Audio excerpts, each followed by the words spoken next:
Huwag kang mag-alala, Rico. Pipirmahan din niya ang annulment papers na yan. Wala na siyang ibang pagpipilian. Saan pa ba siya pupunta?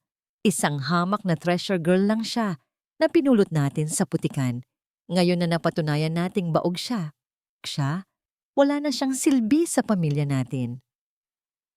Ang boses ni Doña Imelda ay parang matalas na kutsilyong humihiwa sa katahimikan ng pasilyo ng kanilang mansyon sa Cebu. Nakatayo ako sa labas ng pintuan ng opisina ni Rico. Bitbit ang isang regalong pinagpuyatan ko ng 3 buwan. Isang barong Tagalog na gawa sa pinakamahusay na tela ng Pina na may burdang disenyo ng mga bulaklak na ako mismo ang nagdisenyo at nagtahi ng buong ingat. Ang bawat hibla ng sinulid doon ay simbolo ng 3 taon kong pagtitiis, pagmamahal, at pananalangin na sana ay tanggapin na rin ako ng pamilya niya bilang isang tunay na bahagi ng kanilang tahanan. Nanginig ang aking mga kamay habang yakap ko ang regalong iyon. Ang malambot na tela ng Pina ay tila naging napakabigat, parang isang sako ng bato na pilit kong binibitbit. Baog?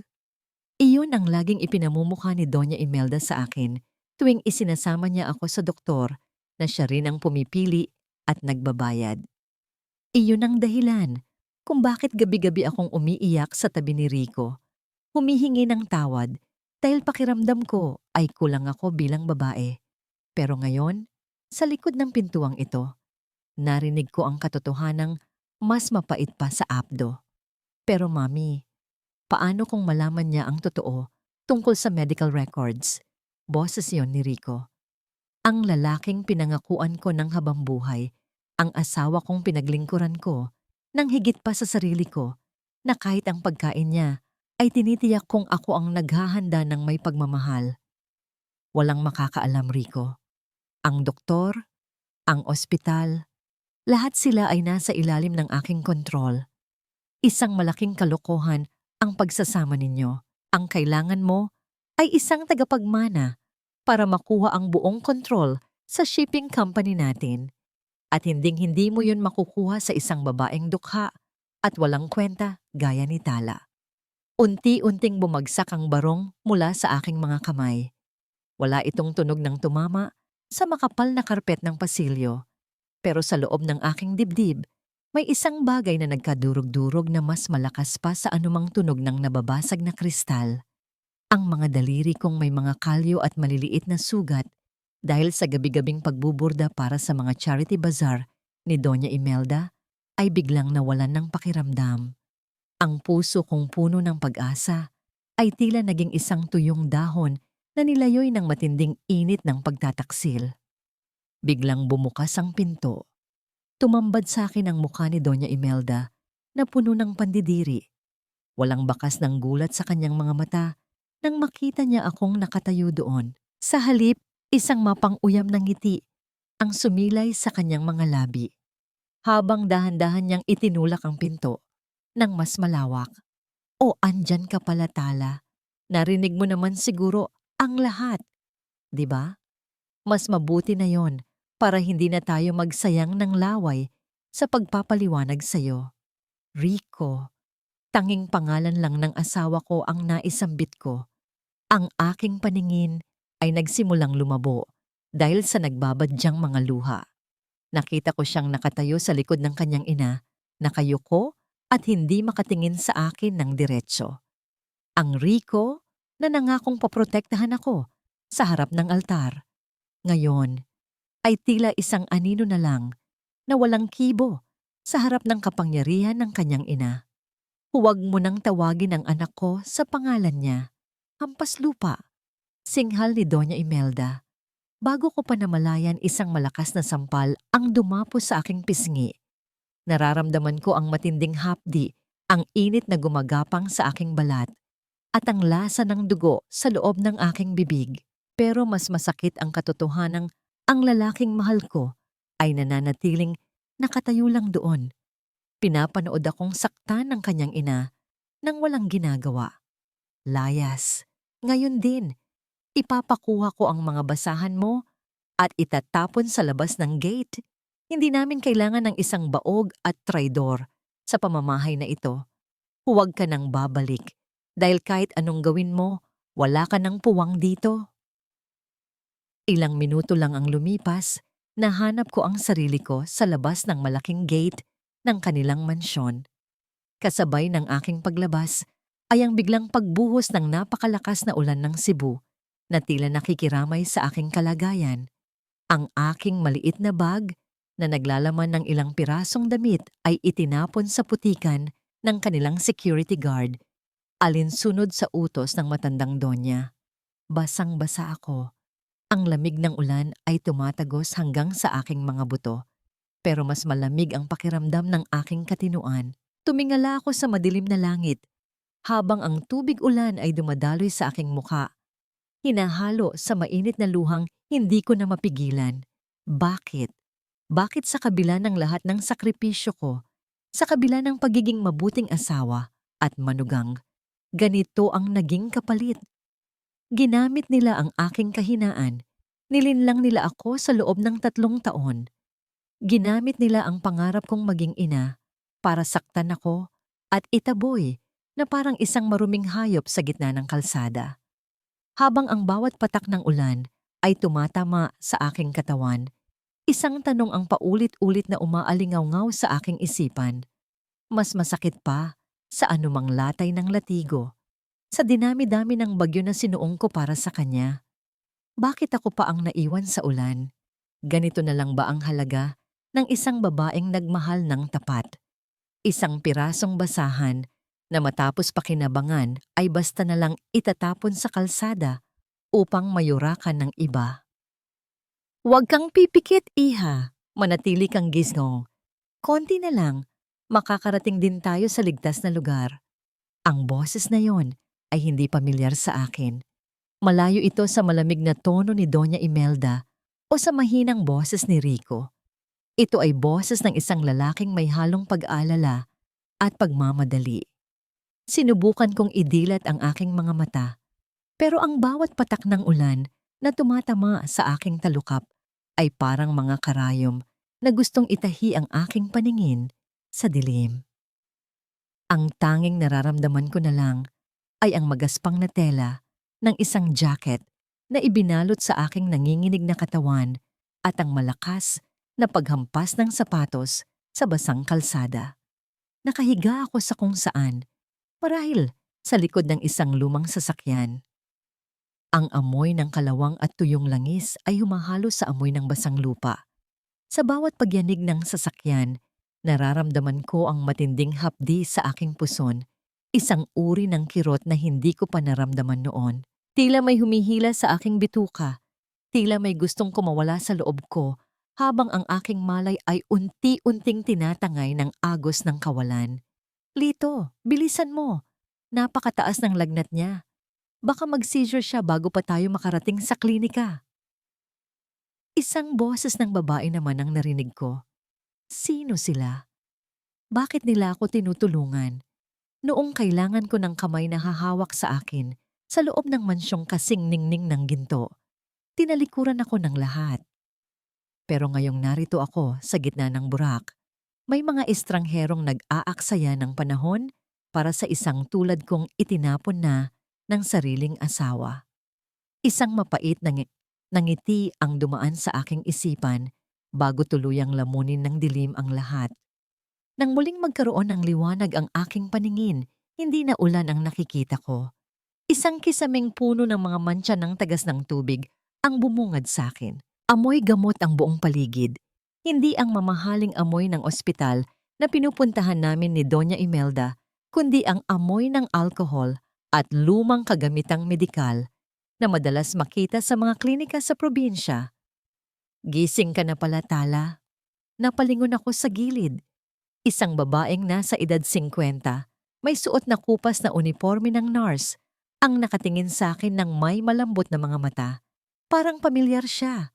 Ang kanyang mukha ay may mga linyang marka ng pagod, pero ang kanyang ngiti ay parang isang mainit na yakap. Nurse Solana? Pabulong kong tanong. Ang lalamunan ko ay parang tuyong disyerto. Bawat salita ay parang gasgas ng papel de liha. Oo, Ako nga ito, iha. Huwag kang mag-alala. Ligtas ka na rito sa maliit naming klinika. Si Lito ang nakakita sa'yo sa gilid ng highway. Muntik ka ng masagasaan kung hindi ka niya agad nakuha. Si Solana. Naalala ko na siya. Siya ang nurse na nag-alaga sa biyenan ko nung nakaraang taon bago siya biglang tinanggal sa trabaho dahil sa isang akusasyong wala namang basihan.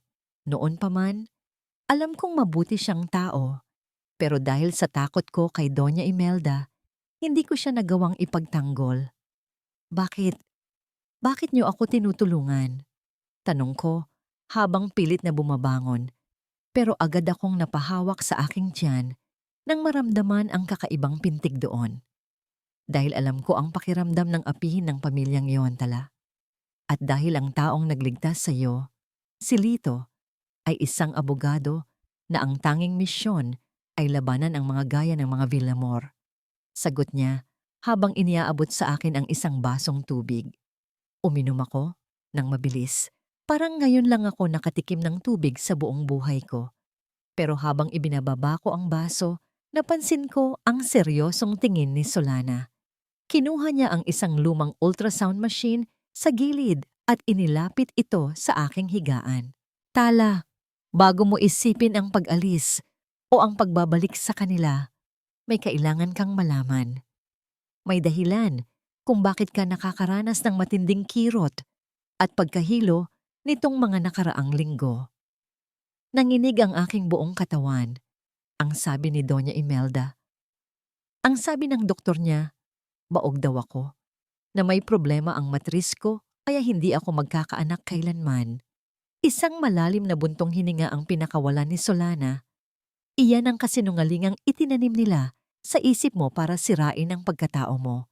Pero ang totoo, tala. Dahan-dahan niyang inilapat ang malamig na gel sa aking tiyan at idinaan ng transducer. Itang may totoo. Ikaw ang pinaka-espesyal na pasyenteng nakita ko sa loob ng 30 taon ng pagiging nurse. Tumingin ako sa maliit at malabong screen ng makina. May mga itim na bilog doon. Hindi lang isa, hindi lang dalawa. Habang iginagalaw ni Solana ang aparato, naririnig ko ang isang tunog na parang mabilis na takbo ng mga kabayo. Kabog, kabog, kabog, kabog, kabog. Tala, makinig ka ng mabuti. Bulong ni Solana na may halong panginginig ang boses. Hindi ka baog. Sa loob ng sinapupunan mo, may 5 maliliit na pusong sabay-sabay na tumitibok. 5 himala ang ibinigay sa iyo ng Diyos. 5 puso. 5 buhay sa loob ko. Ang aking mundo na dati ay puno ng dilim at putik ay biglang naliwanagan ng isang katotohanang hindi ko kayang arukin. Nanigas ako sa aking kinahihigaan. Ang aking mga kamay ay dahan-dahang lumapat sa aking puson na tila ba sa isang iglap ay naging pinakamahalagang kayamanan sa buong mundo. Itinapon ako ng asawa ko dahil sa akalang wala akong silbi. Idinura ako ng biyenan ko dahil sa akalang baog ako. Pero habang kinukutya nila ang aking pagkatao, ang tadhana ay bumubuo na pala ng 5 kawal na magiging lakas ko sa hinaharap. 5 buhay. Paano ko sila bubuhayin? Paano ko sila poprotektahan mula sa mga taong gustong pumatay sa aking dangal? Habang tumatulo ang aking luha, hindi na ito luha ng pait, kundi luha ng isang matinding takot at paninindigan. Sino ang mag-aakala na sa gitna ng pinakamalakas na bago sa aking buhay, doon ko matatagpuan ang dahilan para muling lumaban? 5. Hindi ko alam kung paano bibilangin ang takot na nararamdaman ko habang nakatitig sa kisame ng maliit na klinika. Ang 5 daliri ko sa kanang kamay ay dahan-dahang gumapang sa aking tiyan, tila ba sinusubukang abutin ang bawat isang munting buhay na nananahan doon. Sa isang iglap, ang aking matris na dati ay tinawag nilang tuyong lupa ay naging isang banal na hardin ng 5 anghel. Pero kasabay ng milagrong ito ay ang bigat ng katotohanan na wala akong kahit anong ari-arian, kundi ang basang damit na suot ko at ang dangal na tinapaktapakan nila. Paano, Narsolana? Paano ko sila bubuhayin? Ang aking boses ay basag. Halos hindi lumalabas sa aking lalamunan. Wala akong pera, wala akong bahay. Itinaboy ako ng sarili kong asawa dahil sa akalang wala akong silbi. Ngayong alam ko nang may 5 sanggol sa loob ko, pakiramdam ko ay mas lalo akong naging mahina dahil sa takot na baka hindi ko sila mabigyan ng maayos na buhay. Bumukas ang pinto at pumasok ang isang lalaki. Si Lito. May hawak siyang isang basong mainit na sabaw at ilang pirasong tinapay. Ang kanyang mga mata ay seryoso, punong-puno ng determinasyon na tila ba may pinapasan din siyang sariling krus. Hindi ka mahina, Tala, sabi ni Lito habang inilalagay ang pagkain sa maliit na mesa sa tabi ko. Ang pagkakaroon ng 5 anak sa gitna ng ganitong sitwasyon ay hindi isang sumpa. Ito ang iyong sandata. Ito ang hustisya na ibinigay sa iyo ng langit para ipakita sa mga Villamor kung gaano sila nagkamali. Umiling ako ng mabilis. Ayaw ko na ng gulo, Lito. Ayaw ko nang bumalik sa mansyong yon. Gusto ko lang protektahan ang mga anak ko. Kung malalaman ni Doña Imelda ang tungkol sa mga batang ito, gagawin niya ang lahat para kunin sila sa akin. Ituturing lang niya silang mga gamit para makuha ang mana ng yumaong Don, pero hinding-hindi niya sila mamahalin. Iyon ang dahilan kung bakit kailangan nating mag-ingat. Sabat ni Solana habang inaayos ang kumot ko. Tala, kailangan mong mawala sa paningin nila. Kailangan mong maging isang anino hanggang sa lumakas ka at ang mga bata. Huwag kang mag-alala. Tutulungan ka namin ni Lito. May alam kaming lugar sa Bantayan, isang maliit na baryo ng mga mangingisda. Doon, walang nakakakilala sa iyo. Doon, maaari kang magsimula muli bilang isang bagong tao. Doon ko unang narinig ang plano ng aking pagtakas, ang pagpapalit ng aking pangalan, ang pagputol sa lahat ng ugnayan sa nakaraan. Ang ideya ng pagiging malaya ay tila isang matamis na kanta, pero ang sakit ng pag-iwan sa lalaking minahal ko ng 3 taon ay naroon pa rin, parang isang malalim na sugat na ayaw tumigil sa pagdurugo. Habang nag-uusap sila, ang aking diwa ay lumipad pabalik sa mansyon sa Cebu. Naglaro sa aking isipan ang imahe ni Rico. Ano kaya ang ginagawa niya ngayon? Hinahanap kaya niya ako? O baka naman masaya na siya sa piling ng kanyang ina? Iniisip na sa wakas ay malaya na siya sa baog niyang asawa? Hindi ko alam na sa mga sandaling iyon, sa loob ng marangyang silid na dati naming pinagsaluhan, nakaupo si Rico sa gilid ng kama. Hawak niya ang isang basong tsa, nakakatimpla lang ni Doña Imelda. Ang kanyang mga mata ay mapungay, tila ba nawawala sa sarili dahil sa epekto ng gamot na lihim na inihahalo ng kanyang ina sa kanyang inumin. Tinititigan niya ang bakanteng bahagi ng kama kung saan ako dati natutulog, pero sa tuwing susubukan niyang banggitin ang pangalan ko, agad na papasok ang kanyang ina upang paalalahanan siya sa aking pagtataksil. Si Rico ay isang bilanggo sa sarili niyang palasyo. Unti-unting nilalamon ng mga kasinungalingang itinanim sa kanyang isipan. Ibinalik ko ang aking pansin sa loob ng klinika. Hinawakan ni Solana ang aking kamay at muling inilapat ang transducer ng ultrasound sa aking tiyan. Sa katahimikan ng gabi, muling umalingaw-ngaw ang tunog ng 5 munting puso. Ang tunog na yon ay hindi lang basta pintig. Para sa akin, iyon ay isang bangiauhong ng pag-asa. Bawat tibok ay parang isang pangako na hindi nila ako iiwan. Bawat pintig ay nagbibigay sa akin ng lakas na kahit kailan ay hindi ko naramdaman nung kasama ko pa ang mga Villamor. Ang aking mga kamay na sanay sa pagbuburda ng mararangyang tela ay kailangang maging matigas at matibay. Hindi na lang sinulid ang aking tatahiin, kundi ang kinabukasan ng 5 kaluluwang ito. Magtatago tayo, Solana, Lito, sabi ko nang may bagong uri ng tapang sa aking boses. Mamatay na ang lumang tala. Mula ngayon, ako na lang ang ina ng mga batang ito. Wala silang ama, wala silang lola. Ako lang ang kailangan nila. Ngunit habang binibigkas ko ang mga salitang iyon, sa isang madilim na opisina, sa kabilang panig ng syudad, isang lalaki ang may hawak ng aking litrato. Isang tamto na binayaran ni Doña Imelda. Huwag niyo siyang titigilan. Boses yon ng matandang donya sa kabilang linya ng telepono. Siguraduhin niyo kung saan siya nagtatago. Hindi pwedeng hayaan nating gumala ang babaeng iyan na may dalang mga sikretong pwedeng sumira sa reputasyon ng pamilya ko. Hanapin niyo siya. At kapag nahanap niyo na, alam niyo na ang dapat gawin. Nararamdaman ko ang isang malamig na hangin na pumasok sa bintana ng klinika. Tila ba nagbababala na ang bagyong iniwan ko ay hindi pa tapos. Ang mga ulap ay muling nagtitipon. At sa pagkakataong ito, hindi lang ulan ang dala nito, kundi isang panganib na maaari naming ikapahamak ng aking mga anak.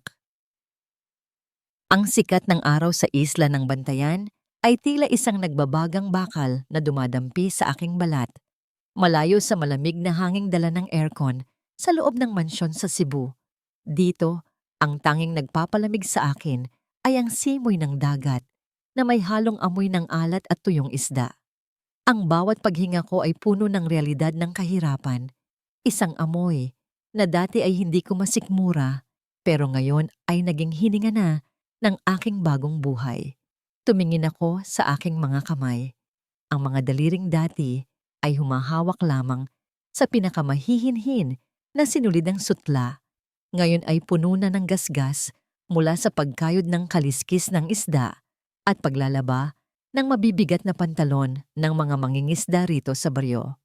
Maribel na ang tawag nila sa akin. Isang biyudang naghahanap ng katahimikan. Iyon ang kwentong itinanim namin ni Lito para protektahan ang aking pagkatao.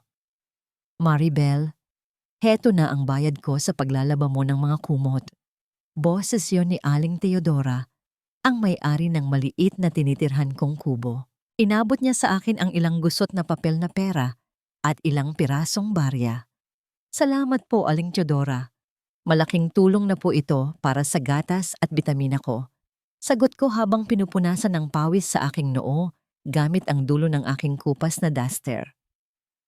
Naku iha, magpahinga ka rin. Alam kong kailangan mo ng pera para sa mga anak mo. Pero baka naman bumigay ang katawan mo. 5 bata ang dinadala mo, hindi biro ang bigat niyan. Paalala ng matanda bago siya umalis. Naupo ako sa papag na gawa sa kawayan. Ang bawat galaw ko ay tila isang hamon dahil sa laki ng aking tiyan. Sa bawat gabi na mag-isa ako sa loob ng kubong ito, ang tanging nagbibigay sa akin ng lakas ay ang maliliit na sipa na nararamdaman ko mula sa loob. Sila ang aking 5 munting sundalo. Pero sa kabila ng lahat ng pagtitiis, hindi ko pa rin maalis sa aking isipan ang sakit ng kahapon. Sa kabilang bahagi ng dagat, sa loob ng marangyang mansyon ng mga Villamor, alam kong iba ang takbo ng buhay. Isang beses sa bawat 2 linggo, palihim na pumupunta rito sina Lito at Solana para magdala ng mga gamot at balita. Ang huling balitang dala nila ay parang isang panibagong sugat sa aking puso na hindi pa tuluyang naghihilom. Ipinakilala na ni Doña Imelda si Marisol bilang bagong mapapangasawa ni Rico. Bulong ni Solana sa akin nung huling dalaw niya. Gilas na gilas ang matandang donya sa paghahanda para sa isang engrandeng kasal. Parang kailan lang ay ikaw ang nasa posisyong yon. Tala. Wala na akong pakialam sa kanila, Solana. Sagot ko noon, kahit nararamdaman ko ang panunuyo ng aking lalamunan. Ang mahalaga ay malayo ako sa kanila. Ang mahalaga ay hindi nila alam na buhay ako. Ngunit sa gitna ng aking pagtatrabaho, nakahanap ako ng isang paraan para hindi mabaliw sa lungkot. Kumuha ako ng ilang pirasong retaso ng tela mula sa mga lumang damit na ibinigay sa akin ng mga kapitbahay. Nakabili rin ako ng ilang murang sinulid at karayom sa palengke. Sa tuwing malalim na ang gabi at tanging ang hunilang ng mga kuliglig ang naririnig, hinahawakan ko ang aking karayom. Doon, sa mga maliliit na tela, ibinuburda ko ang aking mga pangarap para sa aking 5 anak. Ibinuburda ko ang bawat panalangin, ang bawat hiling na sana ay maging malakas sila. Ang sining na dati ay ginagamit ko para pasayahin ang aking biyenan, ngayon ay nagiging gamot sa aking sugatang kaluluwa. Ang bawat tahi ay parang isang paghihilom, isang hakbang palayo sa dilim ng Cebu. Isang hapon, habang naglalakad ako pauwi galing sa palengke, tumigil ako sa tapat ng isang tindahan ng dyaryo. Doon, sa harapan ng isang lumang tabloide, nakita ko ang isang pamilyar na mukha. Si Rico. Nakasuot siya ng mamahaling tuxedo, pero ang kanyang mga mata ay walang buhay. Parang isang taong matagal nang pumanaw ang kaluluwa. Sa tabi niya ay si Marisol, nakasuot ng isang makinang na korona, habang si Doña Imelda ay nakangiti ng buong ningning sa likuran nila.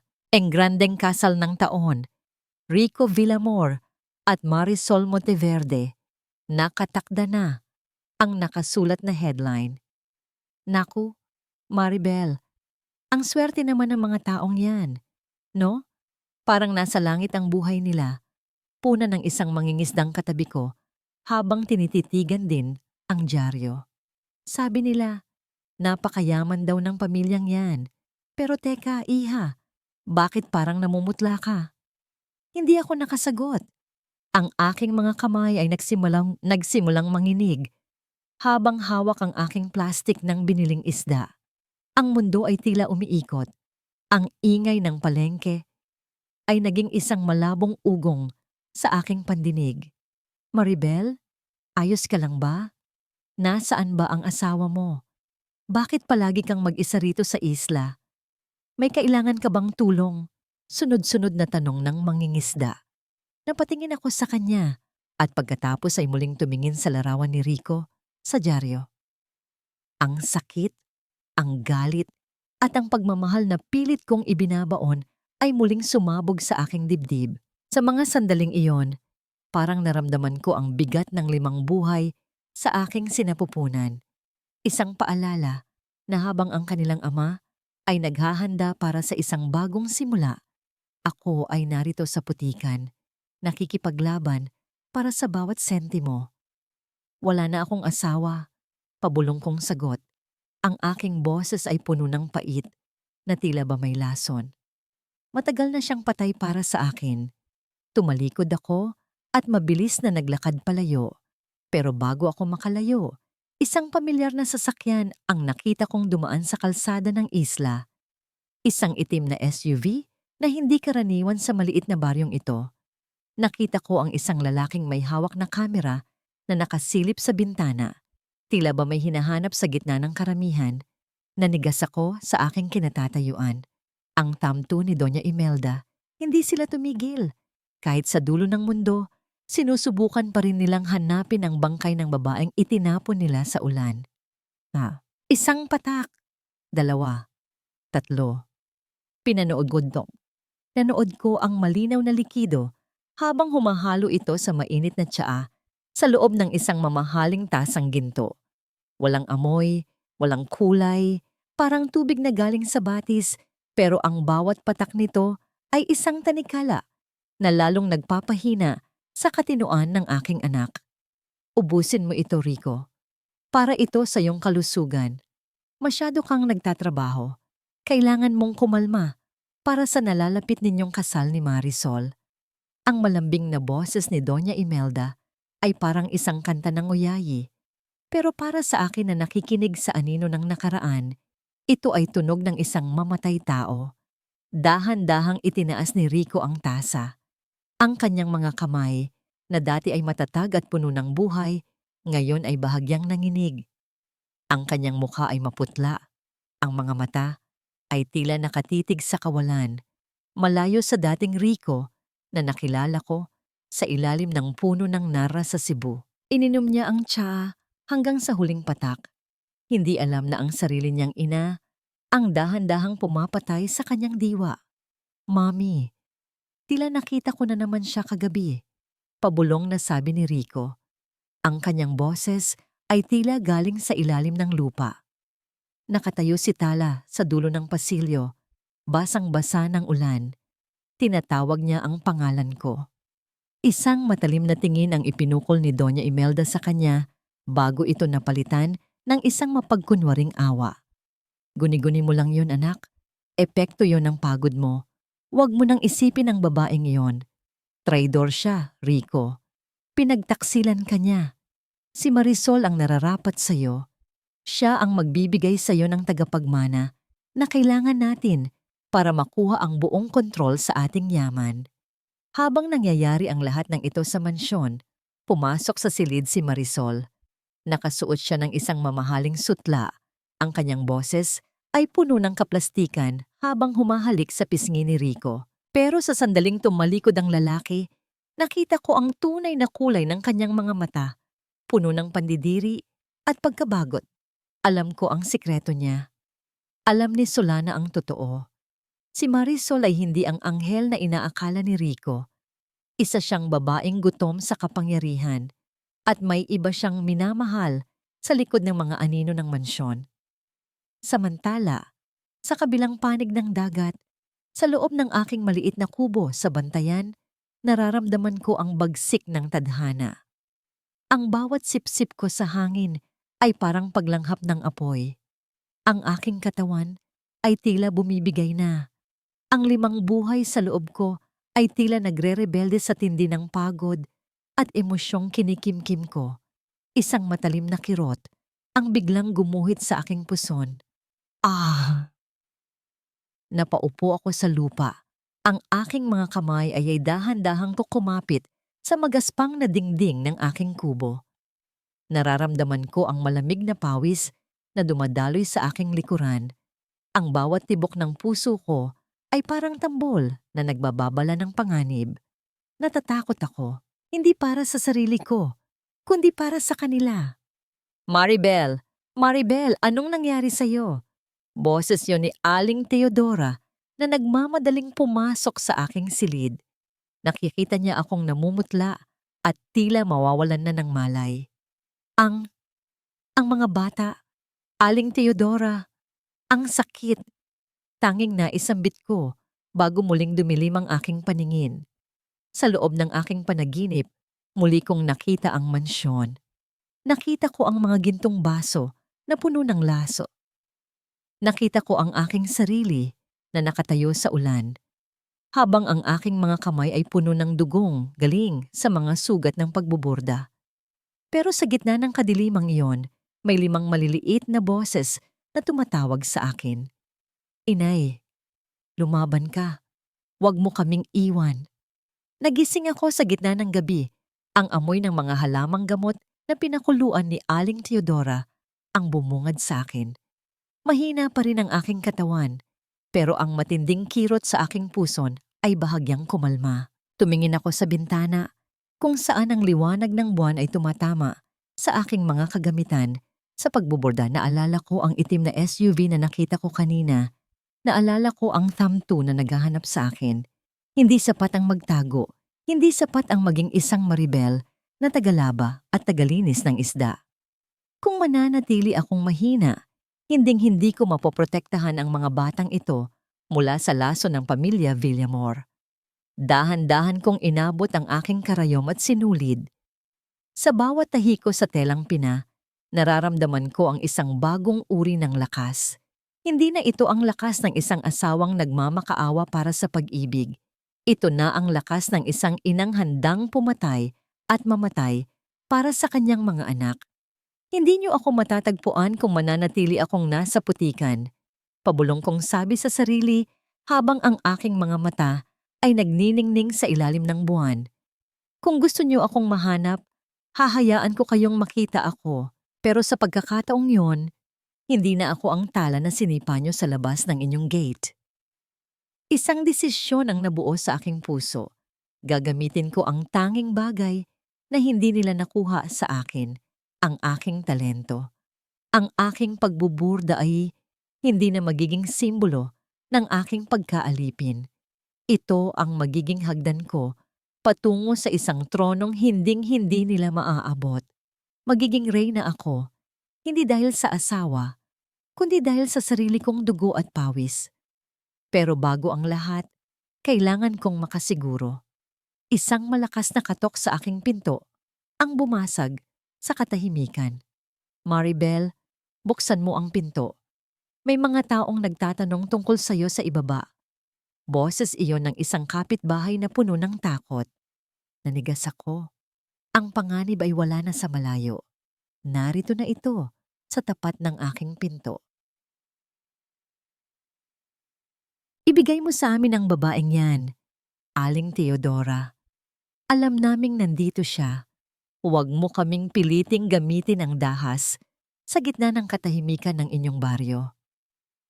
Ang boses na yon, mula sa labas ng aking pinto, ay parang kagat ng isang makamandag na ahas. Nakatayo ako sa gitna ng aking madilim na kubo. Yakap ang aking malaking tiyan, habang ang aking kabilang kamay ay mahigpit na nakahawak sa isang maliit na gunting na ginagamit ko sa pagbuburda. Ito lang ang tanging sandata ko. Isang maliit na piraso ng bakal laban sa mga taong ang tanging hangarin ay burahin ako sa mundong ito. Sa bawat tibok ng aking puso, nararamdaman ko ang 5 munting sipa mula sa loob. Tila ba sila rin ay naghahanda sa isang laban na hindi nila dapat nararanatan? Wala rito ang hinahanap nyo, mga taga Cebu kayo, di ba? Umalis na kayo bago ko patawagin ang lahat ng mga mangingisda rito. Sigaw ni Aling Teodora. Ang kanyang boses ay puno ng tapang, isang uri ng katapatan na hinding-hindi ko naranasan sa loob ng mansyon ng mga Villamor. Narinig ko ang mabibigat na hakbang sa labas, ang pagkalampag ng pinto na tila baguguho ang aking munting tahanan. Pero bago pa man nila tuluyang mapasok ang aking silid, narinig ko ang ingay ng maraming tao, ang mga mangingisda, ang mga labandera, ang mga kabataang kasama ko sa hirap araw-araw. Dala ang kanilang mga lampara at mga kagamitan sa dagat. Pinalibutan nila ang mga tauhan ni Doña Imelda. Ito ang bayanihan na hindi mabibili ng ginto ng aking biyenan. Sa gitna ng dilim, ang pagkakaisa ng mga dukha ang naging kuta ko. Nang sa wakas ay umalis ang itim na SUV na iwan akong nanginginig sa sahig. Doon ko napagtanto na hindi sapat ang magtago. Kung mananatili akong isang Maribel na naglalaba at nagtatago sa anino, habang buhay kaming magiging biktima ng mga Villamor. Kailangan ko ng kapangyarihan. Kailangan ko ng yaman na hinding-hindi nila maaaring tapatan ng kanilang lason. Lumipas ang ilang buwan. Ang aking tiyan ay naging isang mabigat na pasanin, pero ang aking isipan ay naging mas matalas pa sa karayom. Gamit ang mga natitirang piraso ng telang pina na ibinigay ni Lito, sinimulan kong gawin ang isang obra maestra. Ibinuhos ko rito ang bawat patak ng aking luha, bawat pait ng aking karanasan, at bawat tamis ng aking pag-asa para sa aking mga anak. Binurdahan ko ito ng disenyo ng mga sinulid ng pag-asa, mga disenyong tila buhay na gumagalaw sa puting tela. Isang hapon, isang mayamang turista mula sa Maynila ang napadpad sa aming isla. Nakikita niya ang aking ginagawa habang nakaupo ako sa ilalim ng puno ng niyog. Ang kanyang mga mata ay nanlaki sa pagkamangha. Napakaganda. Nasaan mo natutunan ang ganitong klaseng burda? Kahit sa mga mamahaling botika sa Makati, wala akong nakikitang ganitong kalidad, sabi ng babae habang hinahawakan ang dulo ng tela ng may matinding paggalang. Ito po ang kwento ng buhay ko, ma'am. Sagot ko ng may banayad na ngiti. Bawat tahi ay isang panalangin. Binili niya ang telang iyon sa halagang hindi ko akalaing kikitain ko sa loob ng 10 taon ng paglalaba.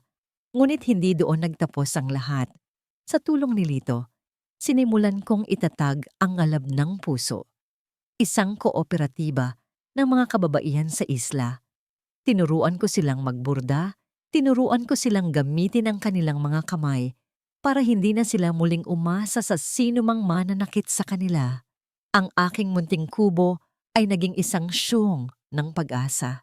Dahan-dahan, ang pangalang Maribel ay nagsimulang umalingaw-ngaw sa mundo ng sining at moda. Ang mga gawa ng mga ina ng bantayan ay naging tanyag. Nakakabili na ako ng masustansyang pagkain, nakapagpapatayo na ako ng mas matibay na bahay, at ang pinakamahalaga, mayroon na akong mga tao na handang protektahan ako, hindi dahil sa pera, kundi dahil sa pagmamahal. Habang lumalaki ang aking tiyan, sa ika-8 buwan, tinitigan ko ang aking sarili sa salamin. Hindi na ako ang babaeng basang-basa ng ulan na itinapon sa kalsada. Ang aking mga mata ay wala ng bakas ng takot, tanging apoy na lang ng determinasyon. Rico, Doña Imelda, bulong ko sa hangin habang hinahaplos ang aking 5 munting himala.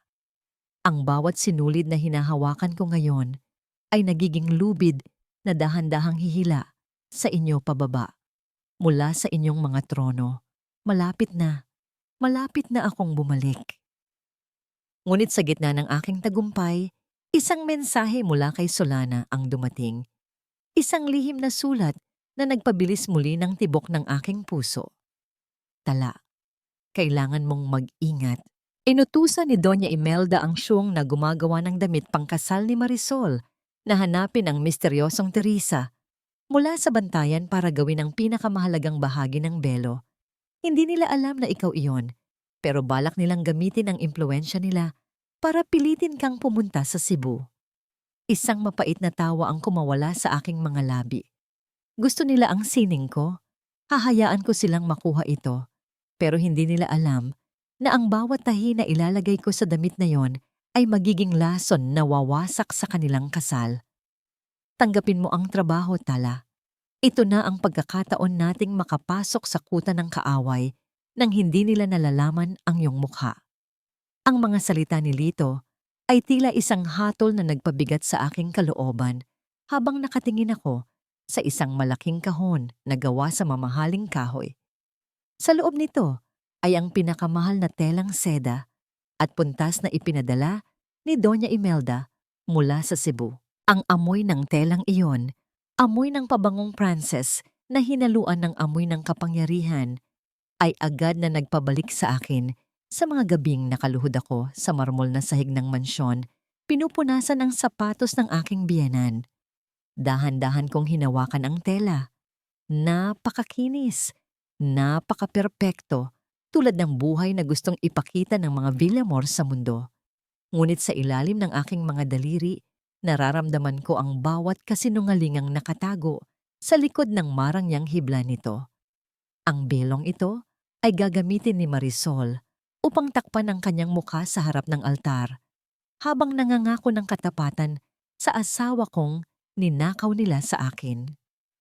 Gusto nilang burdahan ko ang simbolo ng kanilang pamilya sa gitna ng belong ito, pabulong kong sabi, habang ang aking paningin ay nakatitig sa disenyo ng isang angkla at koronaba. Isang simbolo ng katatagan at dangal, napakawalang hiya. Hindi lang yon ang balita ko sa iyo, Tala, wika ni Lito, habang inilalapag ang isang folder ng mga litrato sa aking lamesa. Habang abala si Doña Imelda sa paghahanda ng kasal, abala rin si Marisol sa pagtataksil. Ang tagapagmana na sinasabi nilang dinadala ni Marisol. Hindi yun anak ni Rico. Ang lalaking laging kasama ni Marisol sa mga lihim na pagtatagpo ay ang mismong driver ni Doña Imelda. Isang malamig na ngiti ang sumilay sa aking mga labi. Ang karma ay hindi natutulog. Dahan-dahan itong gumagapang sa loob ng mansyon, suot ang maskara ng isang tapat na manugang. Si Doña Imelda, na napakalinaw ng paningin pagdating sa pagkakamali ko, ay nabulag na ng sarili niyang pagnanais para sa kapangyarihan. Hinahayaan niyang pasukin ng isang ahas ang kanyang tahanan dahil lang sa akalang ang ahas na yon ay may dalang ginto. Paano si Rico? Tanong ko, kahit pilit kong itinatago ang kirot sa aking boses. Si Rico ay parang isang kandilang unti-unting nauubos sa gitna ng dilim. Sagot ni Solana, nakapapasok lang sa silid. Ang lason sa kanyang tsaa ay mas lalong pinatapang ni Doña Imelda. Madalas na siyang hindi makakilala ng tao. Ang tanging binabanggit niya ay ang pangalan mo, pero agad siyang pinapatahimik ni Marisol sa pamamagitan ng pananakot. Huminga ako ng malalim. Ang aking mga kamay ay dahan-dahang lumapat sa aking tiyan na tila ba sumasabog na sa laki. Ang aking 5 anak ay gumalaw nang sabay-sabay, isang mabigat na paalala na ang oras ay hindi na naghihintay. Noong huling gabi bago ko simulan ang pagbuburda sa belo ni Marisol, hindi ako makatulog. Ang bawat tahi na ilalagay ko sa telang iyon ay hindi lang sining. Bawat hibla ng sinulid ay naging daluyan ng aking galit. Sa gitna ng disenyo ng korona, lihim akong naglagay ng mga maliliit na tahi na mukhang dekorasyon lang. Pero kung titingnan ng mabuti, ito ay mga simbolo ng pagtataksil na alam ko tungkol kay Marisol at sa kanyang ina. Ibinurda ko ang aking pasakit. Ibinurda ko ang bawat sampal na tinanggap ko. Ang bawat hibla ay puno ng lason ng katotohanan na sasabog sa oras na isuot nila ito. Isang golden moment ang nangyari sa kung ng alab ng puso kinabukasan. Ang mga kababaihan sa isla, na karamihan ay mga biktima rin ng pang-aapi, ay nagtipon-tipon sa paligid ko. Wala kaming imik. Tanging ang tunog ng mga karayom na tumatagos sa tela ang naririnig. Isang matandang babae, si Aling Teodora, ang humawak sa aking balikat at nag-abot ng isang baso ng gatas. Para sa mga bata, Maribel, sabi niya nang may kislap sa mga mata. Ang sining mo ay hindi para sa ikakasal. Ang sining mo ay ang kuta na itinatayo mo para sa kinabukasan ng 5 anghel na ito. Hayaan mong ang bawat tahi mo ang maging boses ng lahat ng mga inang inapi. Sa mga sandaling iyon, naramdaman ko ang isang kakaibang kapayapaan. Ang aking paghihiganti ay hindi na tungkol sa pagbabalik kay Rico. Ito ay tungkol sa pagwasak sa kasinungalingan na nagkulong sa akin sa loob ng 3 taon. Nang matapos ang belo, binalot ko ito ng buong ingat sa isang puting seda. Ipinadala ko ito patungong Cebu sa pamamagitan ng mga tauhan ni Lito. Pero bago ko tuluyang isara ang kahon, may isang bagay akong iniwan sa loob ng mga tahi sa dulo ng belo. Isang maliit, napakaliit na dulo ng karayom na sadyang iniwang nakatago. Pagdating sa mansyon, tuwang-tuwa si Doña Imelda nang makita ang obra maestra. Agad niyang ipinatawag si Marisol para isukat ang belo. Napakaganda! Ito ang pinakamahal na belo sa buong Pilipinas. Bulalas ng matandang donya habang inilalapat ang tela sa ulo ni Marisol. Ngunit sa gitna ng kanilang kagalakan, biglang napaigtad si Marisol. Isang matulis na bagay ang tumusok sa kanyang anit. Sapat na para magpadaloy ng isang patak ng dugo sa kanyang puting noo. Aray, Mami, may kung anong tumusok sa akin, sigaw ni Marisol. Baka naman hindi ka lang maingat, iha, sagot ni Doña Imelda, pero nang tingnan niya ang belo, nakita niya ang isang maliit na bahid ng pula na dahan-dahang kumakalat sa napakaputing tela. Isang masamang pangitain. Sa malayo, sa isla ng Bantayan, dahan-dahan akong tumayo mula sa aking upuan. Isang matinding hilab ang naramdaman ko sa aking sinapupunan. Isang basang pakiramdam ang gumapang sa aking mga hita. Ang aking paningin ay nagsimulang umikot habang ang aking mga kamay ay pilit na kumakapit sa lamesa. Solana, Lito. Pabulong kong tawag. Ang aking boses ay puno ng takot at pananabik. Ang mga bata, lalabas na sila. Ang huling nakita ko bago ako tuluyang mawalan ng malay ay ang maliwanag na sikat ng araw sa labas ng aking bintana. Tila ba nagbabala na ang oras ng aking pagbabalik ay malapit na, kasabay ng pagsilang ng 5 bagong buhay na magbabago sa tadhana ng mga Villamor. Mama, huwag kang bibitiw tala. Huminga ka ng malalim. Para sa mga anak mo, huwag kang susuko. Ang boses ni Solana ay tila nagmumula sa isang napakalayong lagusan. Ang bawat salita niya ay nalulunod sa ugong ng sarili kong dugo na humahampas sa aking mga pandinig. Nakahiga ako sa isang maliit na kama sa klinika sa isla. Ang aking mga kamay ay mahigpit na nakakapit sa gilid ng bakal hanggang sa mamuti ang aking mga kuko. Ang sakit ay hindi na maipaliwanag. Tila ba ang aking katawan ay dahan-dahang pinipiraso ng 5 maliliit na bagyong sabay-sabay na gustong kumawala.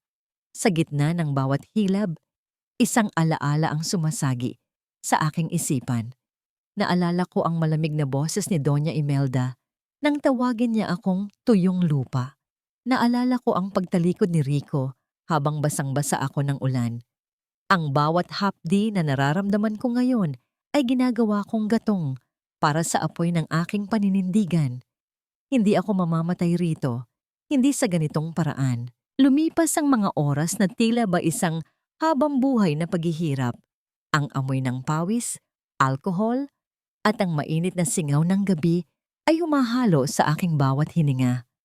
At pagkatapos, sa gitna ng katahimikan ng madaling araw, isang tunog ang bumasag sa lahat ng pait. Isang iyak. Isang maliit, manipis, pero napakalinaw na iyak ng isang sanggol. Isang lalaki, tala, napakagwapo. Bulong ni Solana, ang kanyang boses ay puno ng luha. Ngunit hindi pa tapos ang laban. Sumunod ang isa pa, at isa pa, hanggang sa ang maliit na silid ay mapuno ng isang bangiaw-hung ng mga bagong buhay. 3 lalaki at 2 babae. 5 munting himala na nabuo sa gitna ng pagtataksil at kahirapan. Nang dahan-dahang ilapag ni Solana ang huling sanggol sa aking dibdib, tila ba ang lahat ng bigat na dinala ko sa loob ng 9 na buwan ay biglang naglaho. Tumingin ako sa kanilang maliliit na mukha, sa kanilang mga daliring tila mga talulot ng rosas na humahanap ng init. Sila ang aking 5 kawal. Sila ang ebidensya na ang tuyong lupa na kinutya ng mga Villamor ay biniyayaan ng langit ng pinakamasaganang ani. Samantala, sa lungsod ng Cebu, sa loob ng madilim na silid ng mansyon, biglang napabalikwas ng gising si Rico. Basang-basa siya ng pawis, ang kanyang puso ay kumakaba ng napakabilis na tila ba galing siya sa isang mahabang takbo. Sa gitna ng epekto ng gamot na nagpapalabo sa kanyang isipan, narinig niya ang isang bagay. Hindi ito guni-guni. Narinig niya ang sabay-sabay na iyak ng mga sanggol na tila ba tinatawag ang kanyang pangalan mula sa malayo. Tala! Bulong niya. Ang kanyang mga kamay ay nanginginig habang hinahanap ang liwanag. Nasaan ka? Bakit naririnig ko ang boses ng mga anak natin? Ngunit bago pa siya makatayo, pumasok ang kanyang ina, si Doña Imelda, dala ang nakasanayang tasa ng tsaa. Ang kanyang mukha ay puno ng pagkairita. Matulog ka na, Rico. Bukas na ang kasal niyo ni Marisol. Huwag mong sirain ang pinakamahalagang araw ng pamilya natin dahil sa mga panaginip mo. Hindi alam ni Doña Imelda na habang abala siya sa pag-aayos ng maskara ng kanilang dangal, ang tunay na bagyo ay nabuo na sa isla ng Bantayan. Isang buwan ang mabilis na lumipas. Ang Maribel, na dati ay nakayuko at naglalaba, ay wala na. Sa loob ng salamin, nakikita ko ang isang babaeng may maamong mukha, pero may mga matang tila mitya ng isang dinamita. Ang aking katawan ay mabilis na nakabawi, pinalakas ng pagmamahal ng mga taong tumulong sa akin sa isla. Sa tulong ni Lito, ang lahat ng papeles ay handa na. Ang mga sertipiko ng kapanganakan, ang mga DNA test results, at ang mga ebidensya ng paglalason na lihim na nakalap ni Solana. Handa ka na ba, Tala? Tanong ni Lito, habang inaabot sa akin ang isang kulay pulang maleta. Tumingin ako sa labas ng bintana, kung saan ang dagat ay tila humahalik sa pampang ng may katahimikan. Handa na ako, Lito. Ibabalik ko sa kanila ang bawat patak ng luha ko, hindi para magmakaawa, kundi para bawiin ang lahat ng kinuha nila sa akin.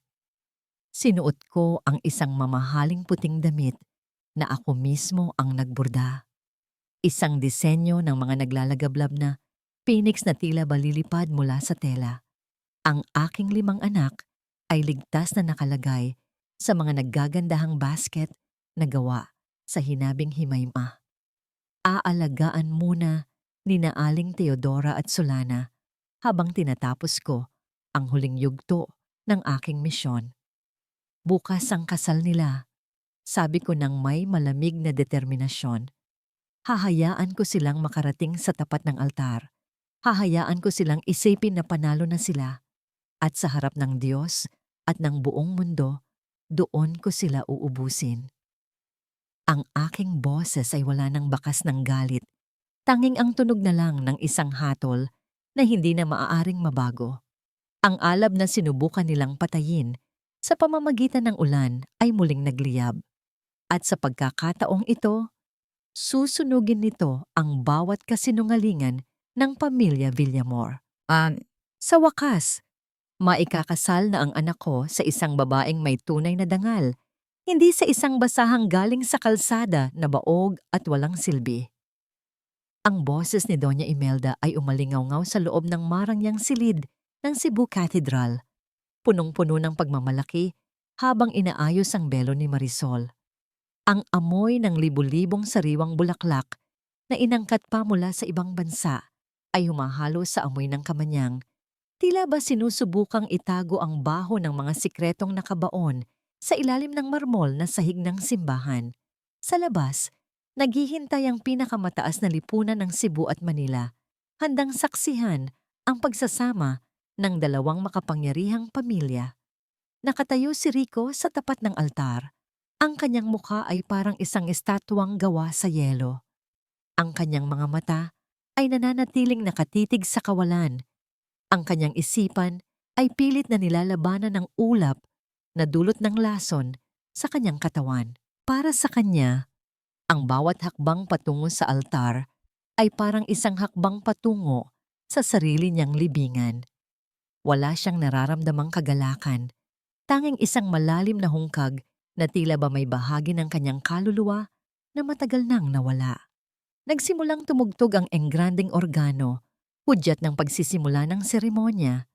Dahan-dahang bumukas ang malaking pintuan ng katedral at pumasok si Marisol. Suot ang bilong binurdahan ko. Ang bilong may dalang sumpa ng katotohanan. Ang bawat hakbang niya ay puno ng kayabangan. Hindi alam na ang bawat tahi sa kanyang suot ay nagbibilang na ng mga huling sandali ng kanyang panlilinlang. Ngunit bago pa man makarating ang bride sa tapat ni Rico, isang malakas na tunog ng pagbuka ng pinto ang muling bumasag sa seryosong musika. Ang lahat ng tao ay napalingon. Ang katahimikan ay naging kasing bigat ng tingga. Isang babae ang nakatayo sa gitna ng liwanag na nagmumula sa labas. Nakasuot siya ng isang makinang na puting damit na may burdang mga phoenix na tila ba nag-aapoy sa gitna ng sikat ng araw. Hindi siya nagmakaawa, hindi siya umiiyak. Ang kanyang bawat hakbang sa gitna ng pasilyo ay parang tunog ng isang hatol na dumarating. Tala? Ang mahinang boses ni Rico ay parang isang bulong mula sa isang taong nagising mula sa isang mahabang bangungot. Itigil ang kasal na ito. Ang aking boses ay hindi malakas, pero sapat na para manginig ang bawat dekorasyon sa loob ng simbahang iyon. Lumapit ako ng may taas noo. Ang aking mga mata ay nakatitig ng diretso sa nanginig na mukha ni Doña Imelda.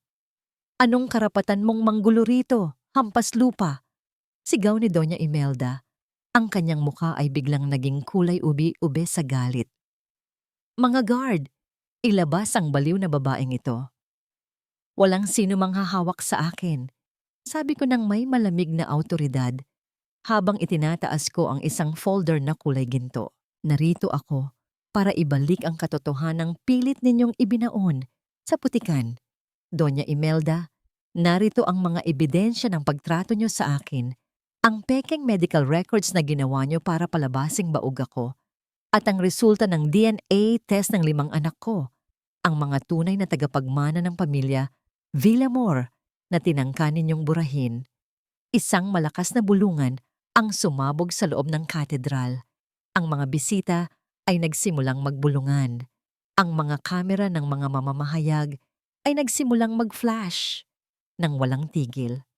Sa likuran ko, pumasok sina Lito at Solana, kasama ang ilang mga opisyal ng pulisya. Hindi lang yon, Rico. Pagpapatuloy ko habang nakatingin sa asawa kong tila ba ngayon lang natauhan. Ang babaeng nasa harap mo ngayon, si Marisol, ay hindi tagapagmana ang dinadala. Narito ang mga litrato at ebidensya ng kanyang pakikipagtagpo sa inyong driver. Ang batang nasa sinapupunan niya ay hindi sayo, kundi isang kasinungalingan para makuha ang iyong yaman. Biglang binitawan ni Marisol ang kanyang bouquet. Ang kanyang muka ay puno ng takot, habang pilit na nagtatago sa likod ni Doña Imelda. Ngunit ang matandang Doña ay hindi pa rin sumusuko. Susugurin niya sana ako ng mabilis, pero bago pa niya ako mahawakan, isang malakas na sampal ang dumapo sa kanyang pisngi. Isang sampal na nanggaling sa aking kamay. Dala ang lahat ng sakit, lahat ng hirap, at lahat ng pait ng 3 taon kong pagtitiis. Ang tunog ng sampal na yon ay yumanig sa katahimikan ng altar. Napahawak si Doña Imelda sa kanyang pisngi. Ang kanyang mga mata ay nanlaki sa hindi makapaniwalang pangyayari. Para iyan, sa bawat gabing pinaiyak mo ako. Para yan sa bawat lason na ipinainom mo sa sarili mong anak. At para iyan sa pagtatangka mong saktan ang aking mga anak. Sabi ko nang may boses na kasing talas ng karayom. Patawarin mo ako. Nanginginig na, sabi ni Rico, habang sinusubukan niyang lumapit sa akin, pero agad siyang hinarang ni Lito. Huli na ang lahat para sa tawad, Rico. Sagot ko habang dahan-dahang tumatalikod. Ang katarungan ay hindi nakukuha sa luha, kundi sa katotohanan. Doña Imelda, harapin mo ang mga pulis dahil sa kasong falsification of documents at frustrated murder dahil sa paglalason sa iyong anak. Habang pinupiringan ng posas ang mga kamay ni Doña Imelda sa gitna ng altar at habang umiiyak sa kahihiyan si Marisol, lumakad ako palabas ng katedral. Ang bawat hakbang ko ay mas magaan, ang bawat hininga ko ay mas malaya. Sa labas, naghihintay ang sikat ng araw ng Cebu. Tila ba binabati ako sa aking muling pagsilang. Ang kasalang ito ay hindi naging simula ng isang bagong kasinungalingan, kundi naging libingan ng kanilang kapangyarihan. At sa dulo ng pasilyo, alam kong naghihintay ang aking 5 anak, ang aking tunay na yaman, ang aking tunay na tagumpay. Tapos na ang pagpapanggap ninyo. Ang katedral na ito ay hindi magiging saksi ng isang bagong kasal, kundi magiging saksi ng inyong paghuhukom. Ang sarili kong boses ay narinig ko, malamig at matatag, umaalingaw-ngaw sa mataas na kisame ng katedral. Nakatayo ako sa gitna ng pasilyo, ang aking puting damit na may bordang phoenix ay tila nagniningning sa ilalim ng mga engrandeng chandelier. Sa harap ko, ang altar na dapat ay simbolo ng kabanalan ay nabahira ng dumi ng kataksilan. Pinanood ko si Doña Imelda habang dahan-dahang lumalapit sa kanya ang 2 opisyal ng pulisya. Ang kanyang mga mata, na dati ay puno ng mapang-aping tingin, ngayon ay nanlilisik sa takot at pagkabigla. Wala kayong karapatan. Bitawan niyo ako. Hindi niyo ba kilala kung sino ang kinakalaban niyo? Ang kanyang hiyaw ay tila isang desperadong awit ng isang reynang nawalan na ng trono. Ngunit sa bawat kalansing ng metal na dahan-dahang pumatong sa kanyang mga kamay, naramdaman ko ang isang uri ng paglaya na hindi ko kailanman inakalang darating. Ang katarungan ay hindi nanggaling sa kampana ng simbahan, kundi sa bawat piraso ng papel na hawak ni Lito, ang ebidensya ng paglalason, ang pekeng medical records, at ang katotohanang ako ang ina ng 5 tunay na tagapagmana. Tumingin ako sa paligid. Ang mga bulaklak na rosas na inangkat pa mula sa ibang bansa, ang mga puting kandila, at ang mga mamahaling palamuti. Lahat ng ito ay naging saksi sa kahihiyan ng mga Villamor. Ang amoy ng kamanyang ay tila naging amoy ng pagkabulok ng kanilang mga lihim. Sa gilid, nakita ko si Marisol na nakaluhod sa sahig. Ang kanyang tanyag na belo ay nakapulupot sa kanyang katawan, parang isang maruming sapot ng gagamba. Wala na ang kanyang ningning. Tanging ang pait na lang ng pagkabuking ang natira sa kanyang mukha. Tala, pakiusap, pakinggan mo ako. Naramdaman ko ang isang kamay na humahawak sa aking braso. Si Rico. Ang kanyang mukha ay maputla. Ang mga mata ay puno ng pagsisisi, habang ang epekto ng lason ay dahan-dahang nawawala sa kanyang sistema. Ngunit sa tuwing tinitignan ko siya, ang tanging nakikita ko ay ang gabi sa ilalim ng ulan. Ang tanging nararamdaman ko ay ang lamig ng kalsada noong gabing itinapon nila ako na parang basahan. Huwag mo akong hawakan, Rico. Ang aking boses ay parang isang talim na humiwa sa hangin. Ang asawang kilala ko ay matagal nang namatay sa gitna ng ulan. Ang lalaking nasa harap ko ngayon ay anino na lang ng isang nakaraang kailangan ko ng ibaon sa limot. Patawarin mo ako, Tala. I was drugged. I didn't know. Gusto kong makita ang mga anak natin. Pakiusap, sila ang buhay ko.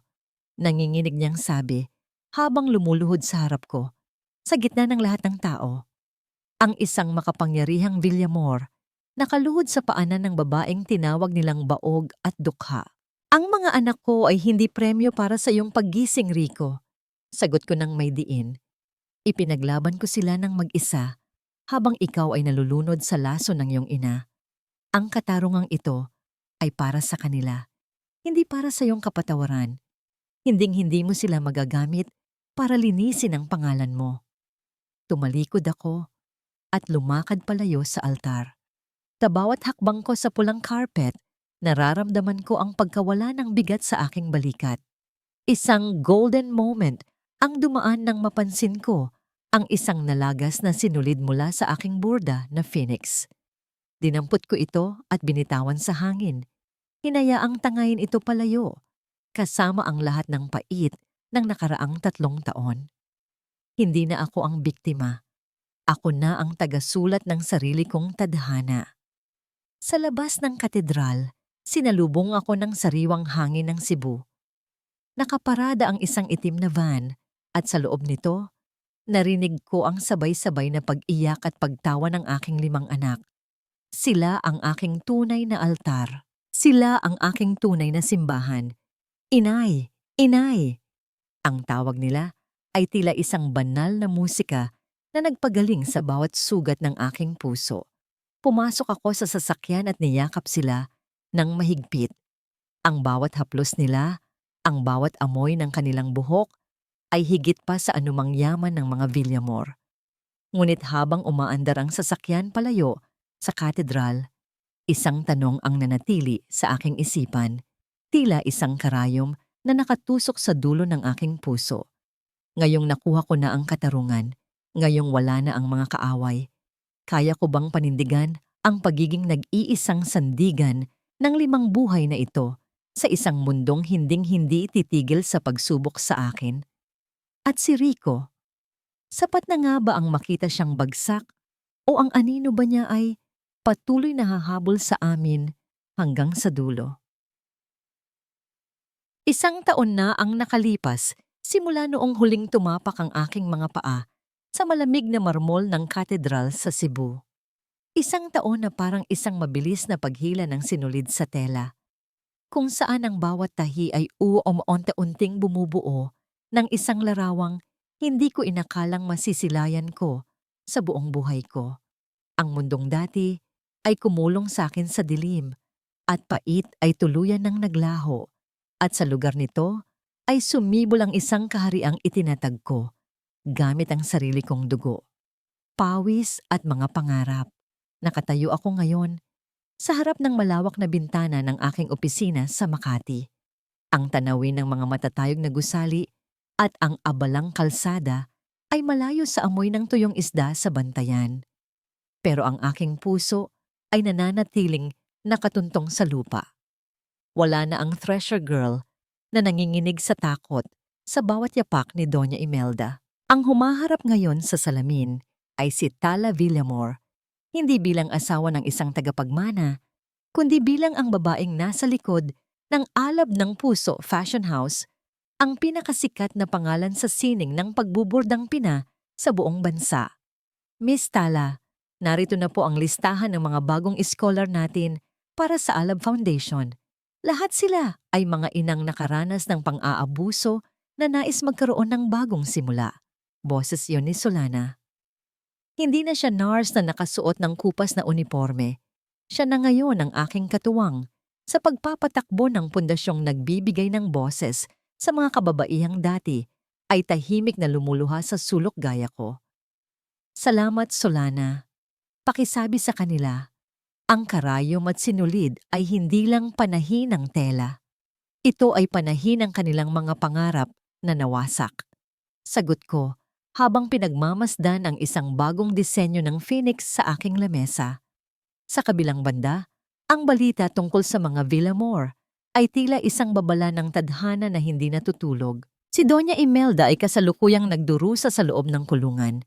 Ang kanyang dating marangyang buhay ay napalitan ng malamig na rehas at ang pag-iwas ng lahat ng kanyang mga kaibigang dati ay humahanga sa kanyang yaman. Ang katarungan ay naging napakasakit para sa kanya. Ang maging isang wala sa mata ng lipunang dati ay kanyang pinaghaharian. Si Marisol naman ay tuluyan ng iniwan ng kanyang driver at nabubuhay sa kahihiyan sa probinsya. At si Rico, nabalitaan ko mula kay Lito na matapos ang mahabang rehabilitasyon upang maalis ang lason sa kanyang katawan, ipinamigay niya ang lahat ng kanyang natitirang ari-arian sa mga biktima ng kanyang ina. Nagtatrabaho siya ngayon bilang isang volunteer sa isang malayo at mahirap na komunidad. Wala na siyang kotse, wala nang mansyon. Ang bawat sentimong kinikita niya ay lihim niyang ipinapadala sa aking foundation sa ilalim ng ibang pangalan. Alam ko ang kanyang lihim, pero nananatili akong tahimik. Ang kanyang pagsisisi ay isang daan na kailangan niyang lakarin ng mag-isa. Isang hapon, habang naglalakad ako sa isang pampublikong parke kasama ang aking 5 anak, naramdaman ko ang isang pamilyar na presensya mula sa malayo.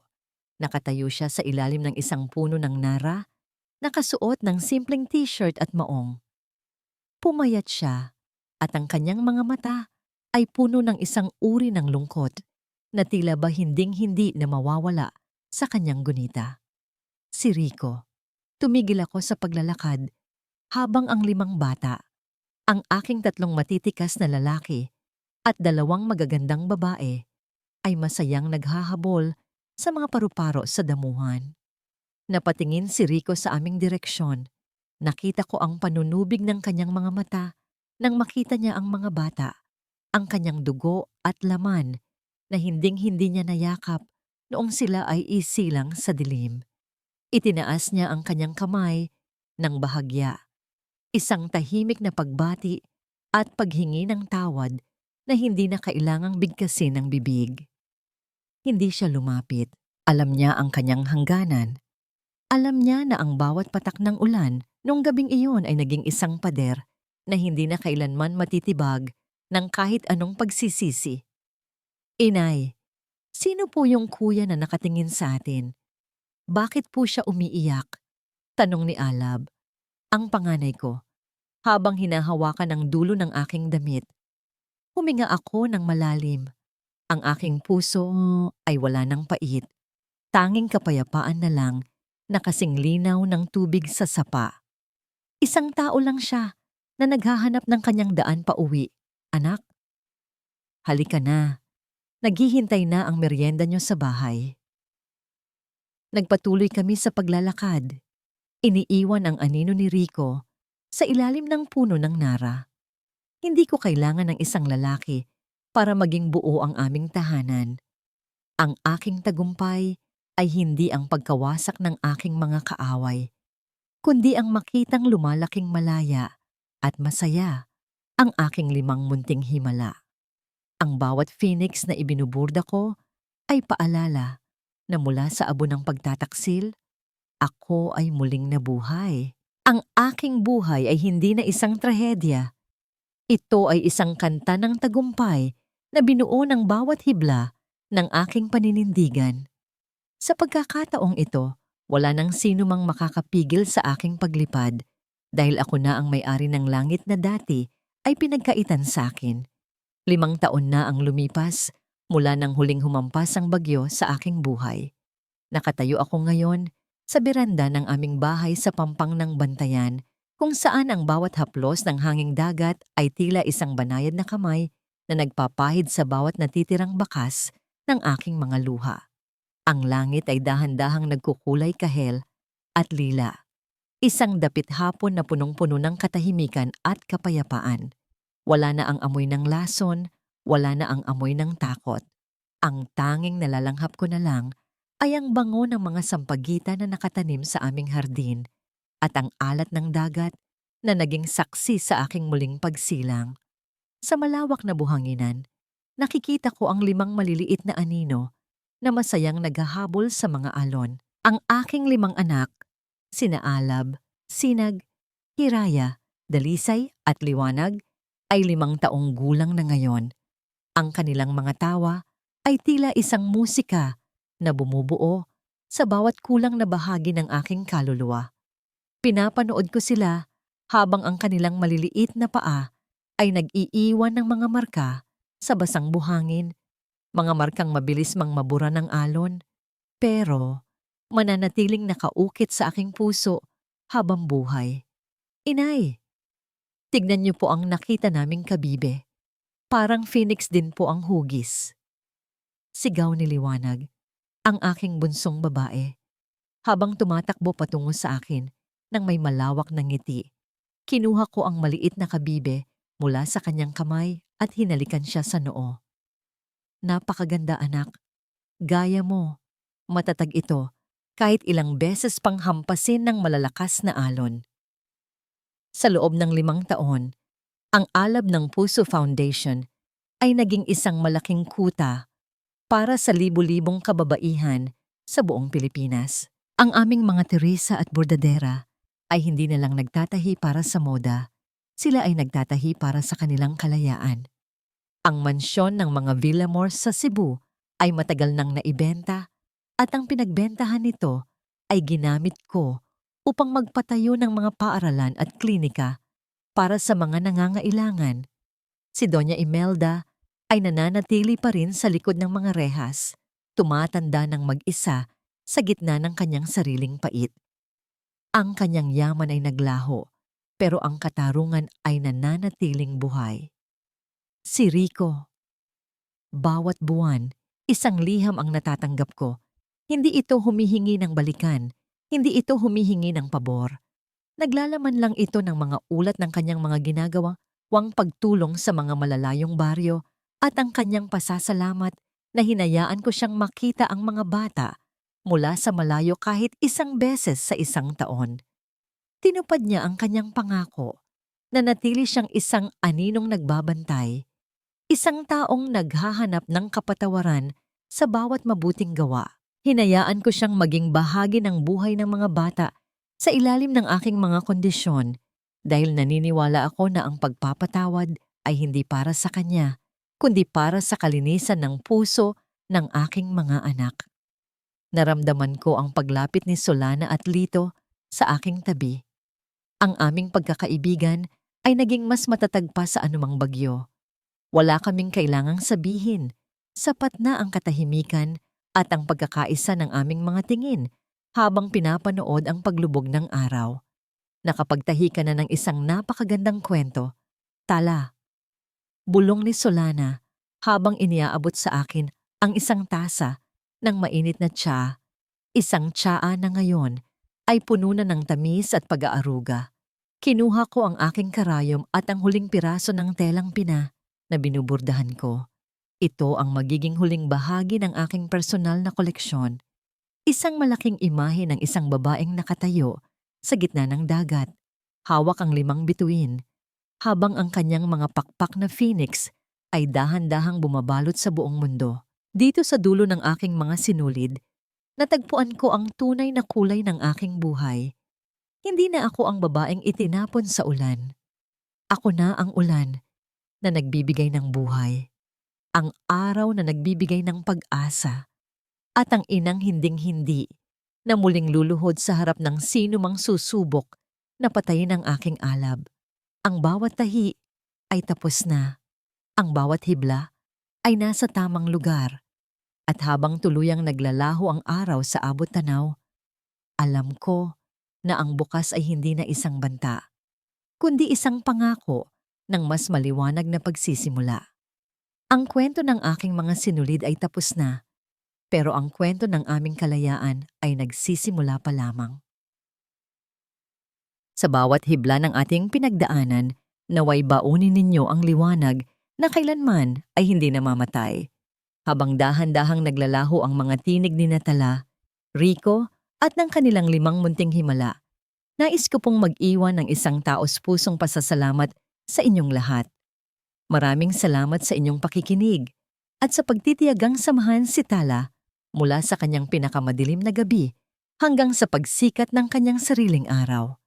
Hindi naging madali ang paghabi sa kwentong ito. Sa bawat salitang isinusulat ko, lalo na noong mga sandaling pilit na dinudurog ang pagkatao ni Tala, sa gitna ng malakas na ulan, ay tila nadudurog din ang aking sariling puso. Naramdaman ko ang hapdi ng bawat sampal at ang pait ng bawat laso ng kasinungalingan. Ngunit sa gitna ng sakit, doon ko rin natagpuan ang pinakamagandang inspirasyon. Ang kwentong ito ay hango sa diwa ng bawat babaeng nakilala ko na hinarap ang bagyo ng mag-isa, na binuo ang kanilang sarili mula sa mga basag na piraso ng nakaraan. Ang kwento ni Tala ay paalala na ang ating halaga ay hindi itinatakda ng mga taong nagtapon sa atin, kundi ng alab na nananatiling buhay sa loob ng ating mga puso.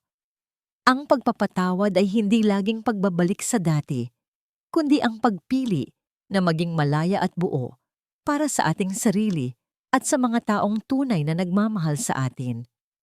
Sana ay nahanap ninyo sa mga sinulid ng pag-asa ang lakas na kailangan ninyo sa inyong sariling mga laban. Gaya ng isang buto na kailangang ibaon sa dilim upang sumibol. Naway makita ninyo ang kagandahan sa inyong mga sugat. Ngunit bago tayo tuluyang maghiwalay ng landas, may isang tanong na nais kong iwan sa inyong mga puso. Kung kayo ang nasa kalagayan ni Tala, kakayanin niyo rin bang patawarin ang isang taong naging sanhi ng inyong pinakamalalim na pagdurusa gaya ng ginawa niya kay Rico? O mas pipiliin niyo ang tuluyang paglimot ng walang anumang puwang para sa pagkakaibigan? Nais ko pong marinig ang inyong mga saloobin. Ibahagi niyo po ang inyong mga nararamdaman at opinyon sa ating comment section. Kung ang kwentong ito ay naghahatid ng munting liwanag sa inyong araw, paki-like at i-share po ang ating video upang mas marami pa tayong maabot na pusong kailangang mapagaling. Huwag din pong kalimutang mag-subscribe para sa mga susunod pa nating paglalakbay sa mundo ng damdamin. Muli, maraming salamat sa inyong pagmamahal. Hanggang sa muli nating pagkikita sa susunod na kabanata ng buhay kung saan ang bawat hibla ay may kwento at ang bawat puso ay may pag-asa.